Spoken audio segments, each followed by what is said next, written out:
Hello there, you absolute legends. Emma McElhinney here with Piss Off Perimenopause and the musings of a bullshit queenager. I am here to ruin your misconceptions about perimenopause, fat loss, and kick midlife in the face. So if you think your 40s are a drag, think again. Because every week I am going to be stripping down the myths about perimenopause. I'm serving you raw, unfiltered truths about your health and smashing misconceptions about fat loss. And a whole lot more. So if you thought you knew midlife, you don't know the half of it. Aging is inevitable, but getting old is a choice. So buckle up, grab a glass of something yummy, and let's get to it.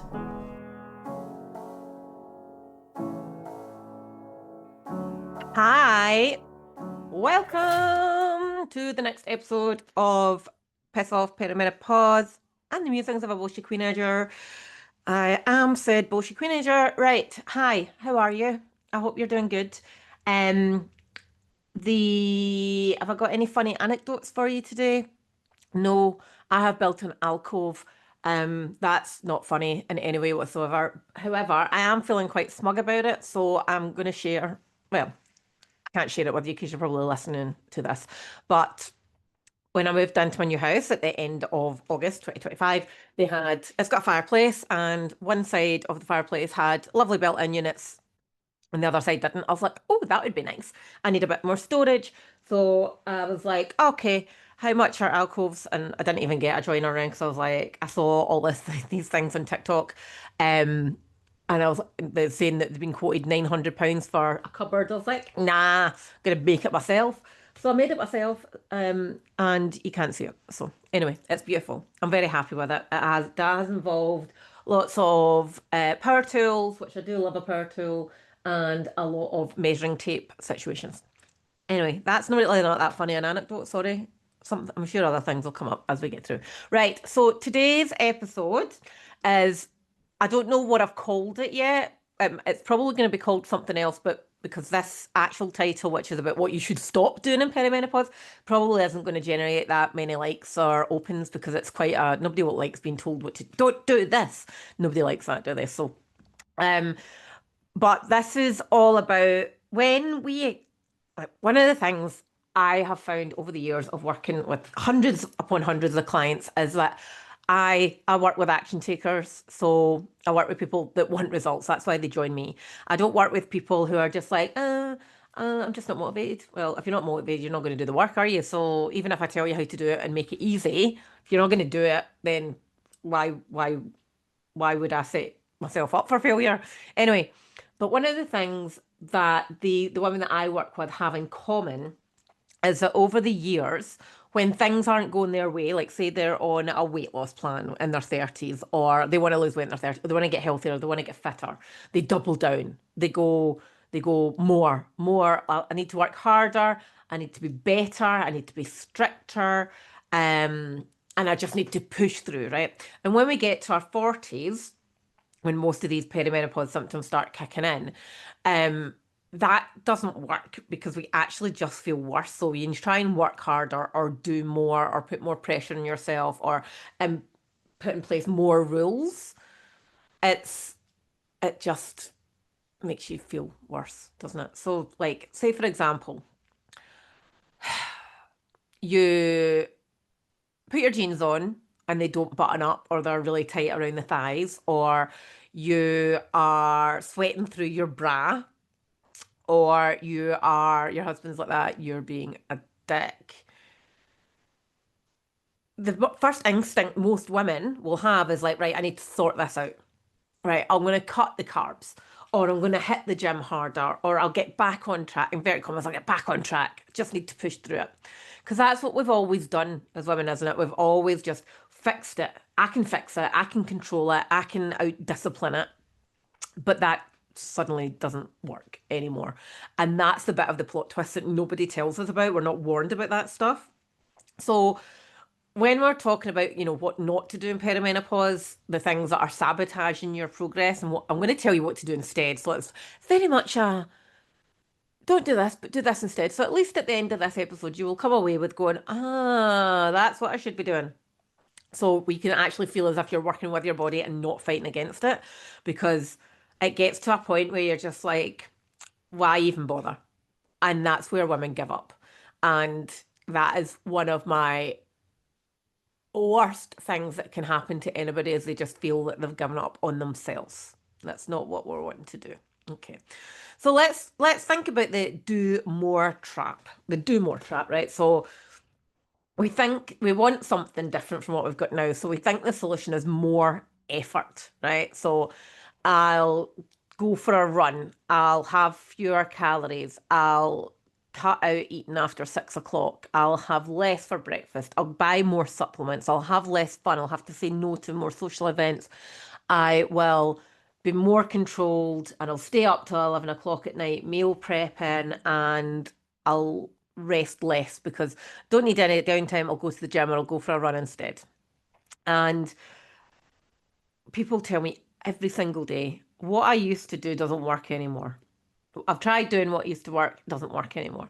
The getting up at 5 o'clock for a workout, the low carb, the detoxes, the discipline, the and that, see that version of you, see that body that worked before, that body doesn't exist anymore. That body has gone. That body could respond to that type of stuff, because your 32-year-old self could survive on caffeine and low calories and more stress and more exercise and a green smoothie every now and then. But see your 45-year-old body, that body actually wants rest, it wants sleep, it needs strength, it needs balanced blood sugar levels, it needs good quality nutrition, it needs a different mindset.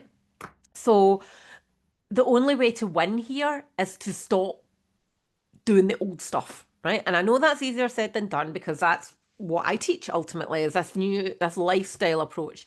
Um, so like think about the old way, like dieting harder, all or nothing. I just need to get back on it and be really strict and in control. That backfires, because your metabolism, if you really cut your calories, your metabolism adapts by slowing down, by losing muscle, by increasing the amount of cortisol that you've got racketing around your body. So what happens then? You end up hungrier. Yes, you might lose weight, but you're losing muscle, so you're going to look flatter. You're not going to feel as, I don't want to say plump, but you're not going to feel as oomphy. You're going to look less toned, more flabby, and you're going to be more frustrated. Okay, so dieting harder cannot work anymore. Stop the all or nothing. Really think about it. If you ever say to yourself, I'll start again on Monday, I'll start again after Christmas, I need to get back, I've fallen off the wagon, you are an all or nothing person. If you say things like that, you are all or nothing. Okay? Cardio every day. I need to go for a run. I'll start the couch to 5K again. Now, running is not inherently bad. You know, a lot of my clients like it because it's really good from a stress relief point of view. But if you are using exercise, running, or any form of cardio as your approach to health, weight loss, getting stronger, it's actually just going to add more stress on, from a point of view of um, it's not going to deliver the results that you want it to, unless you are using it for as an addition to your actual strength training. But if you're trying to cram more into an already busy life and it's stressing you out more, then it's not the right thing to do. Not the right thing to do. Another thing that I see a lot of is skipping meals, right? We still have this, like, there's a reason why fasting became really popular. It's because it's a control thing. So a lot of people tell me, like, I like the control of not eating within this certain time. So they don't eat breakfast and then they stop eating at 6 o'clock or 8 o'clock in the evening, right? That's great. The evening snacking is probably one of the biggest generators of weight gain and whatnot. But breakfast is a non-negotiable. Non-negotiable. We need our breakfast. We need a good balanced plate of food for our breakfast, not just fruit and yogurt. We need a good source of protein. We need carbohydrates. We need fats. We need fruit and veg. We need water. So when we start skipping meals like that, it's not fueling us right. So your brain and your hormones, they need consistent fuel. So this is a very sloppy analogy, but it describes what I'm trying to explain. So you think about hormones being created in the brain but secreted through the gut. That then tells you that you need to be fueled, your brain needs to be fueled and your gut needs to be fueled, and they need to actually have good quality fuel going in, right? So that's your food. So if your instinct is to get stricter with yourself, don't. It's not about being strict. It's about giving your body what it actually needs, not what you think it needs. And this is where, a lot of people tell me, oh, I know what I do, I just need to do it. Ugh, I know what to do, I just need to do it, right? Yes, you know what to do 20 years ago, but what I'm saying to you now is this shit has changed. Like, so if you know what you need to do is get stricter with your meal timings and get stricter with your calories and cut out this and cut out that, then you've got it all wrong. Because what your body actually wants is better, not less. In some instances, your body actually needs more food, more fuel. Um, so the other thing, and this is a big part of what I do, and this is probably the stuff that I find most fascinating, is the mental stuff, is the mindset stuff.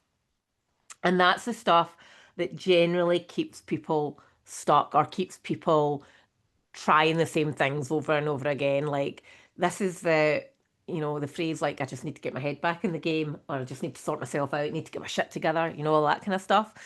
Um, that's where that all comes into play. So when you get into those kind of phrases, you are blaming yourself because you think you've lost discipline and you tell yourself that you're lazy or that you're not motivated or it's just not the right time.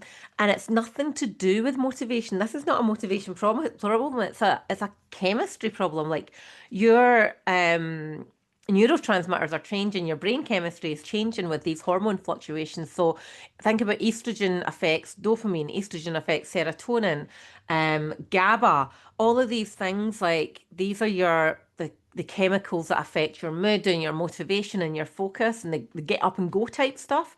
So if you are feeling flat or foggy or bleh, bleh, the midlife meh, bleh, it's not you being weak. It's not you being unmotivated. It's actual biology. It's like what is going on in your body.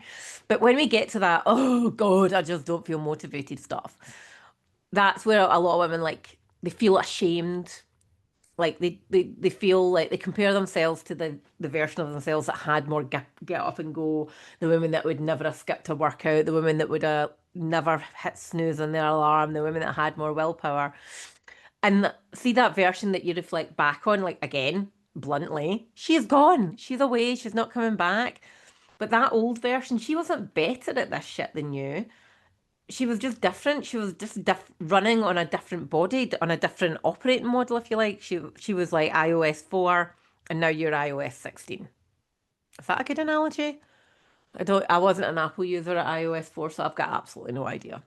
I actually don't even know what operating system we're on now on Apple. But anyway, so it's just you're just running on a different operating system. And like if like think about it this way, you might call yourself lazy just now because you don't have the get up and go, that you're not motivated.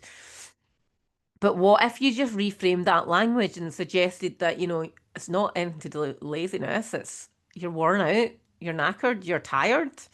Because your body tells you different things when you have different symptoms, your body's telling you different things. So what if actually the real stuff, the real benefit doesn't come from doubling down or working harder or being stricter or starting again or getting back on the wagon?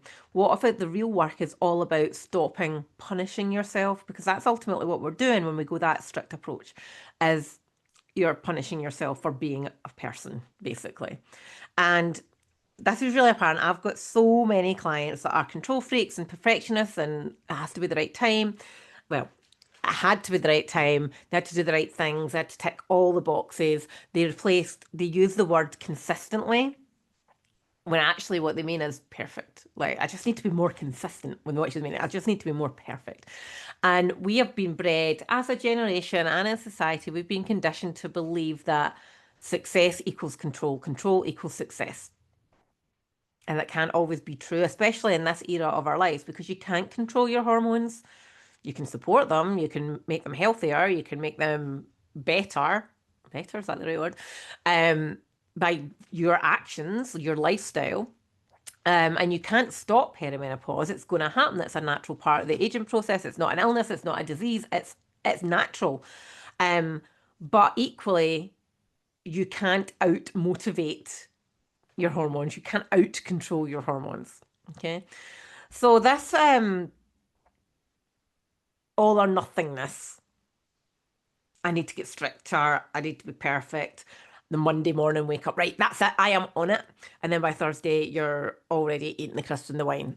And that's what I used to be. Like, I am like hands up, perfectionist, control freak. If I'm not controlling it, then I'm failed. Okay. And I see this a lot, the start again on Monday situation. And this stop start pattern has nothing to do with willpower. This is about safety. Your body actually knows what's going to happen when you tell it that that's it, we'll start again today or I'm on it. It knows what the pattern is.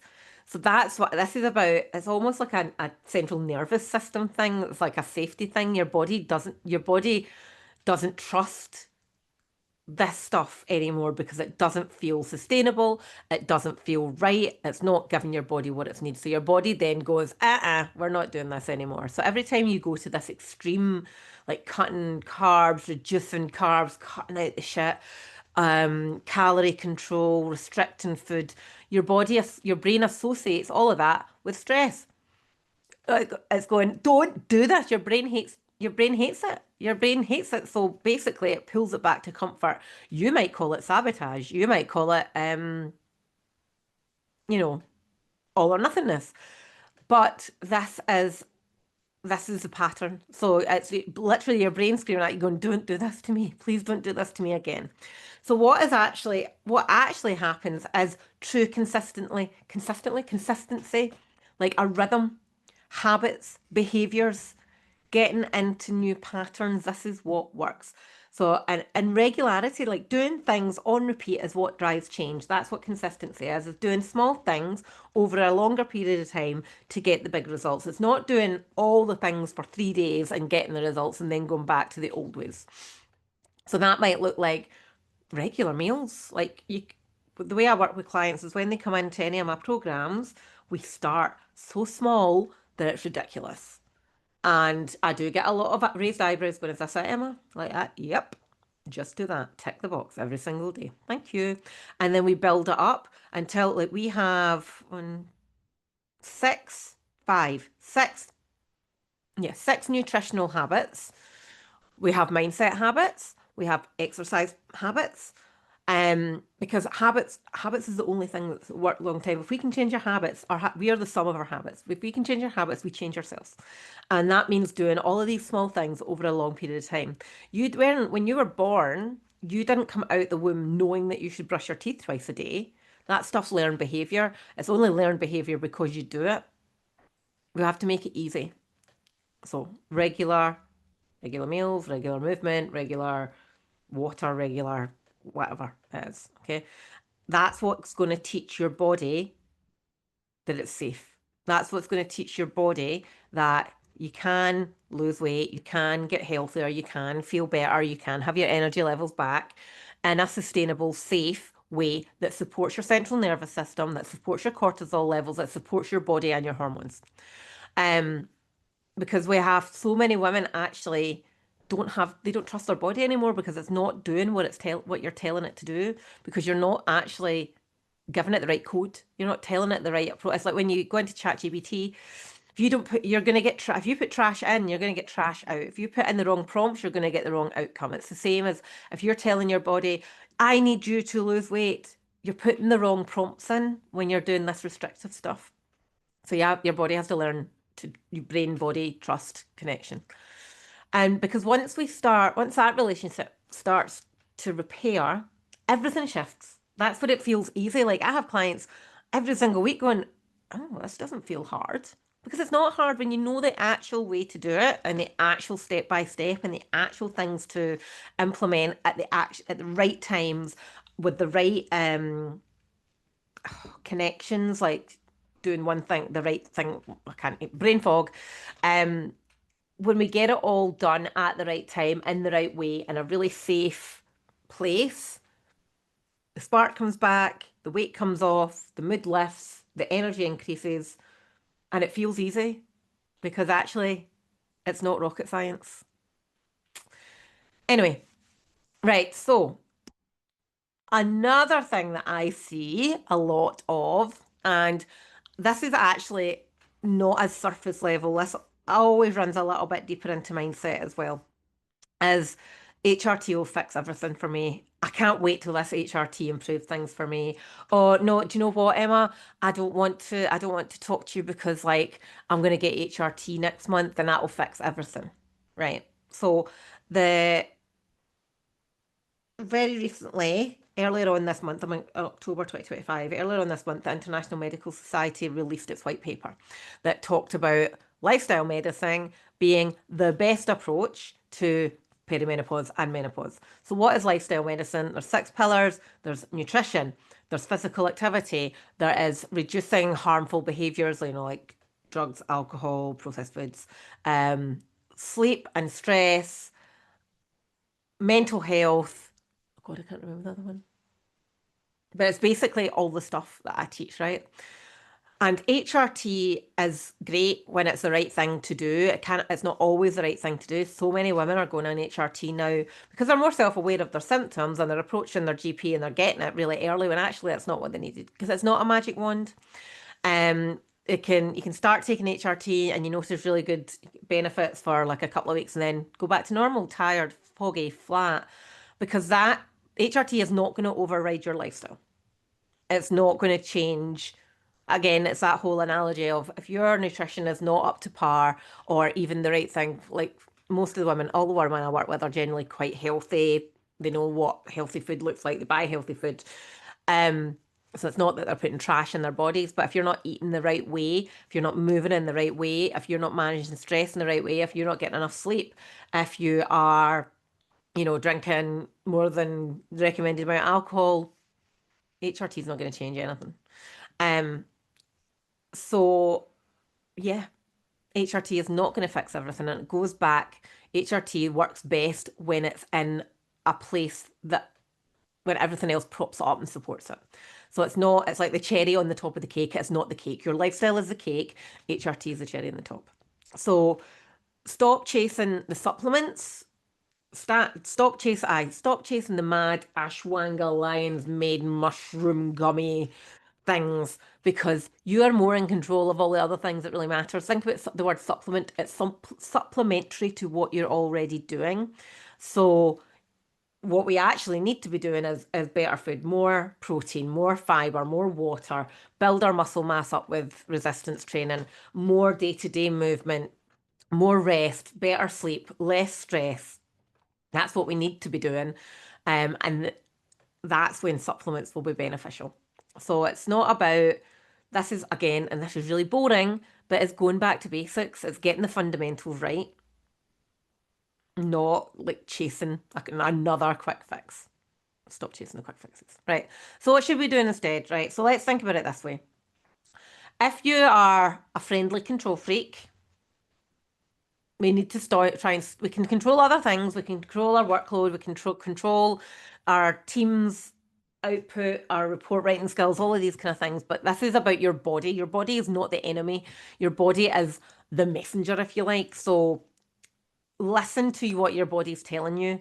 You can't control a lot of these things. Like there's biology, there's chemistry, but you can support. Well, you can ultimately control it as much as you can. But if you're not doing what you can do, start.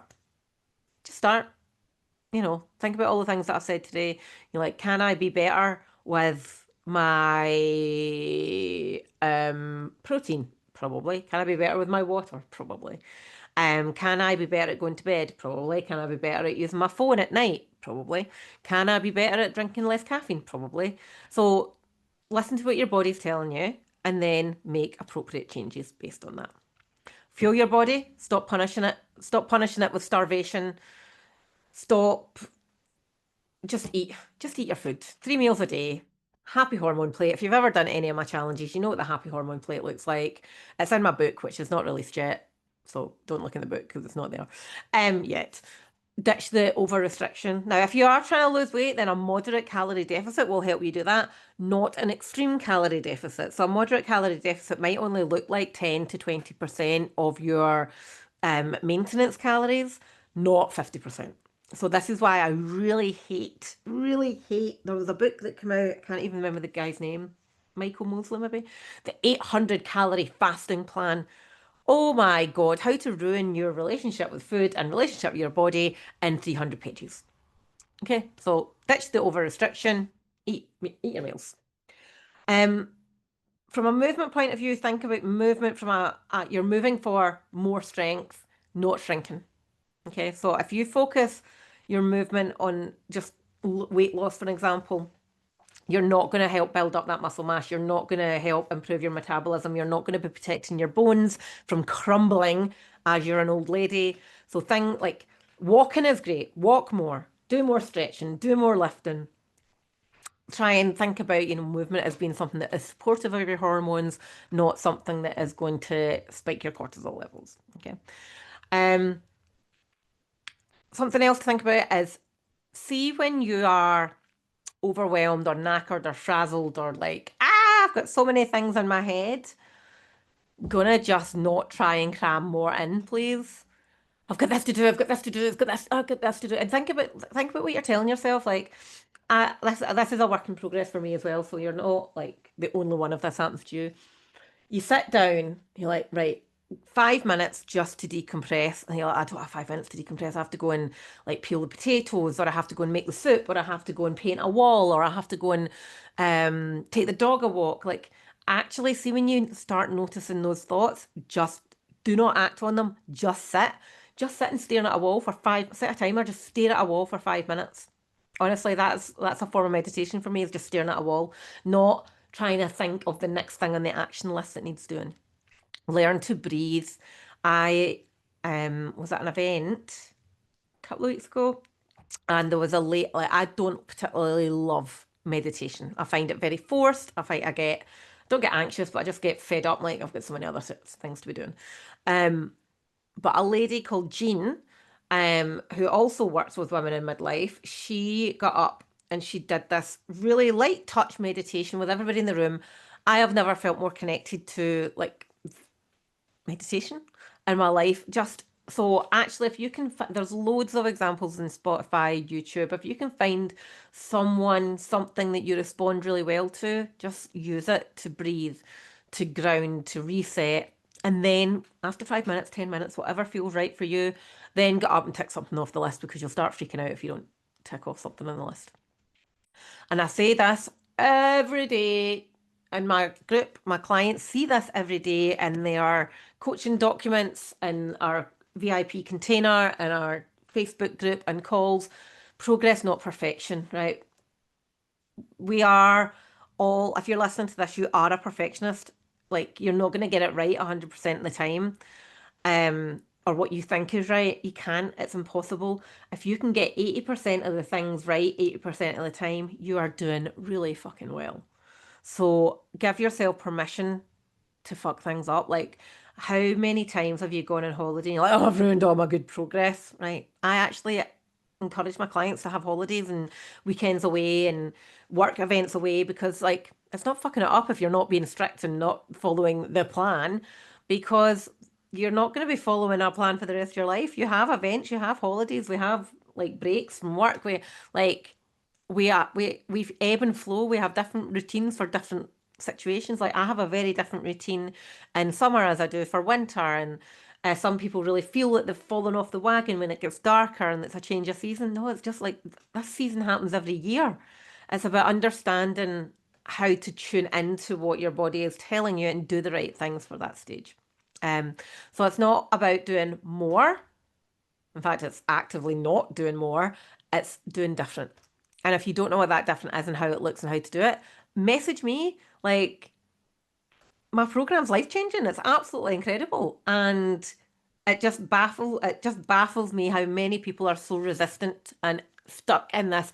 But I know what to do. No, sorry. You don't. Like, I actually like going completely off kilter here.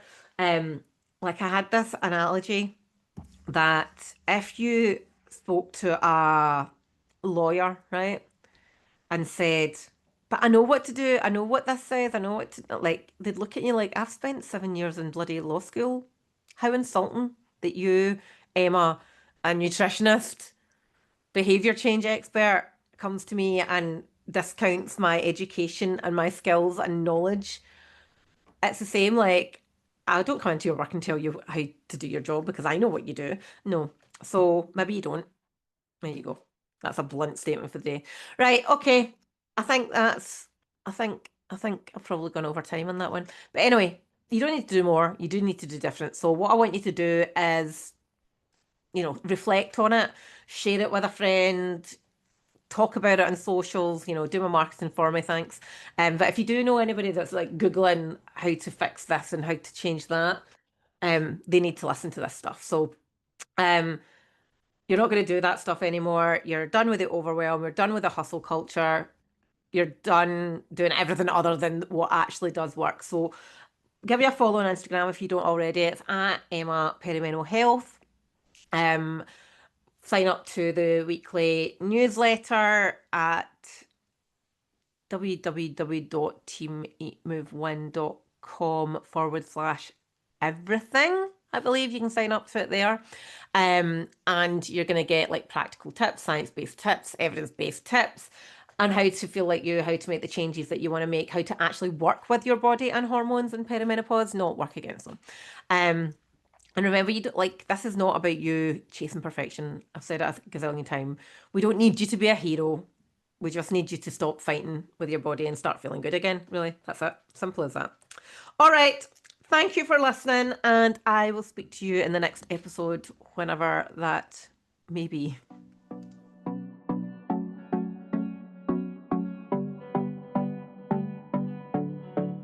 And just like that, we have spiced up another episode of Piss Off Perimenopause and the musings of a bullshit queenager. Massive shout out and a huge thank you for hanging out with me today. I really hope you've been entertained. And remember, don't be shy, hit that subscribe button. And until next time, keep those heels high and standards higher. Remember, it's all about glowing, growing, and downright owning it. So catch you on the flip side, and don't forget to click the link in the show notes to get your freebie.